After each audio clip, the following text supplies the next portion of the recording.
Today we're exploring one of the cool surreal effects you can do with equipment you probably have in your home if you've got your regular digital tool setup. It is going to be abusing a scanner. In the past, when I've done scanography, it's been placing three-dimensional objects on the scanner and taking advantage of the fact that the scanner bed tracks, so you have time to manipulate those objects, move them around, go with the scanner bed, and also that the scanner has a very small depth of field, meaning it's just going to focus on things that are really close to the scanner glass. We're going to take all those principles and apply them to two-dimensional artwork for some really cool effects.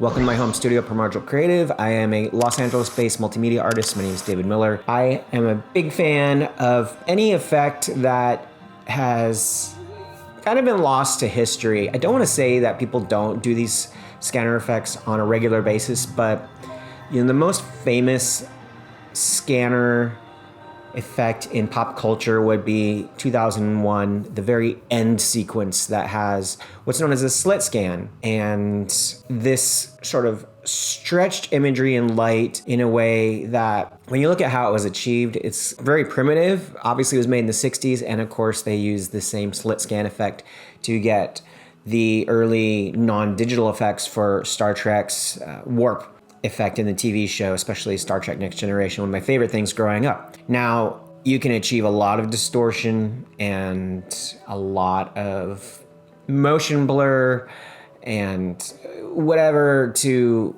emulate speed that something is being sucked into another dimension. You can do all these effects digitally, but we're gonna do it on a scanner because, damn it, we can, and also because I think that a digital effect versus something that's kind of done in reality with a little bit of handiwork that combines digital and reality, it just has a different flavor to it, you know? And this is an effect that is also very fun to do because I don't know what's gonna happen.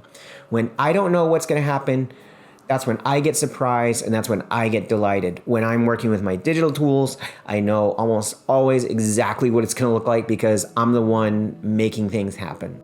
We have some illustration that I've got, and we're gonna do two approaches. One is to track with the scanner bed, meaning that we match its time. Now, how fast the scanner goes depends on the resolution you have your scanner set at. If you have it set at a very low resolution, you're going to get an incredibly fast scan. And if you have it set to something higher, like 1600, 2400, it's a lot easier to sort of take your time as you move across the scanner. And in taking your time, you can do some sort of like extra movements. You can zigzag it up and down, you can spin it around, you can remove it and replace it with something else. And then our second approach is to take advantage that we have a really small depth of field because everything is close to the scanner bed. But what if it was a little bit above it? What if I curled my paper up a little bit? Well, we'll have two things happen. One, our focus will fall off, but also our light will fall off. And we're gonna get some weird gradients going on.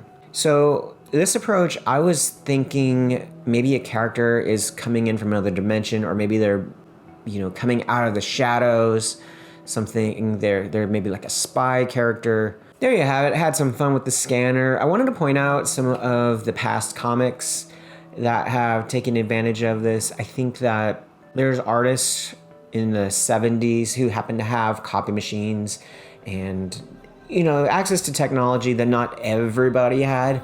And as time went on and it became more ubiquitous and people just sort of like kind of took for granted that copy machines and scanners had cool effects that you could use, they kind of forgot about it because maybe they learned Photoshop in school and they found those effects and they stuck with it. But I'm telling you, there's something in your home that has a hidden use, a hidden history with special effects in movies, in graphic design, and print illustration. It's a record player.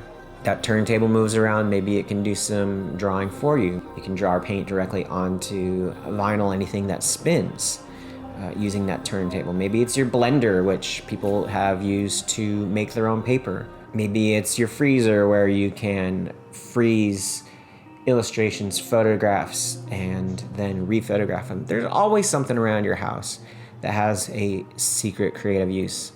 and the scanner is no different. Thanks for watching. Best of luck in your own creative endeavors. Talk to you next time.